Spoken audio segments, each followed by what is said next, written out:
inquiry into anti-Semitism and racism. But this starts with Ken Livingstone making some kind of link, or supposed link, between Nazism and Zionism.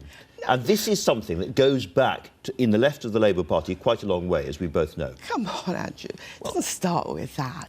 You know, Where does it start, then? Well, anti-Semitism has its roots in the 19th century in the Tsarist pogroms, if that's what you want to talk about. I'm asking about the connection between Nazism and Zionism made by Ken Livingstone. And I'm saying, you know, there were cartoons, and I've got one here, in the Labour Herald going back in the Ted Knight days, London Labour briefing. These connections were being made between Zionism and Nazism from the 1980s. When you were involved in the Labour Party, we both remember these. Andrew, are you trying to say to me that the Labour Party, now or in the past, has a particular problem with anti-Semitism and the Conservative Party and other parties do not? No, I'm not saying that. I'm saying the Labour Party has got a problem, though, and, you know, you're here to talk about it and address it, which is why I'm asking you these questions. Well, you know yourself a number of Labour Party members, some of whom in your immediate family. Have they turned into anti-Semites overnight? What? The reality is that there have been 12 incidents in the period when Jeremy is leader, and some of those remarks predate Jeremy being leader. 12. 200,000 people have joined the party. Ken was suspended within hours. And what's your message to him now? Should he apologise properly? Have you ever known Ken apologise for anything? No, but this might be a good time to start.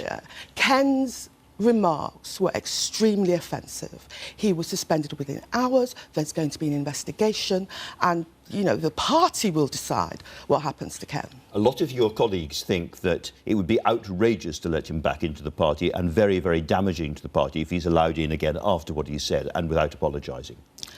What he said is so offensive to so many Jewish people that he should not come back in again. Ken will have due process, just like anybody else. But in a sense, what more do you need to know?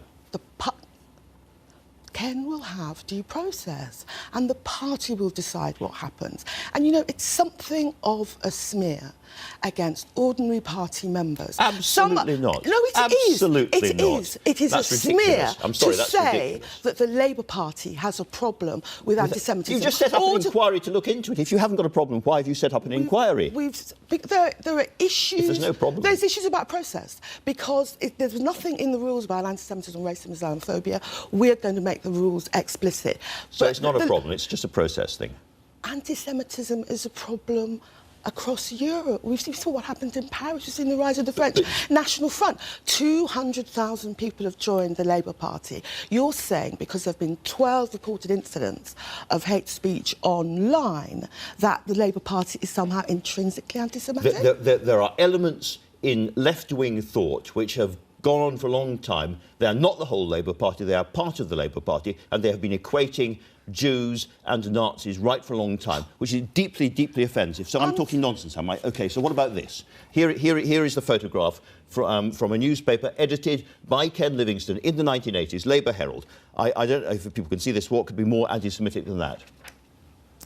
Is that a smear, or is that a... Andrew, I joined the Labour Party because some of the bravest and strongest fighters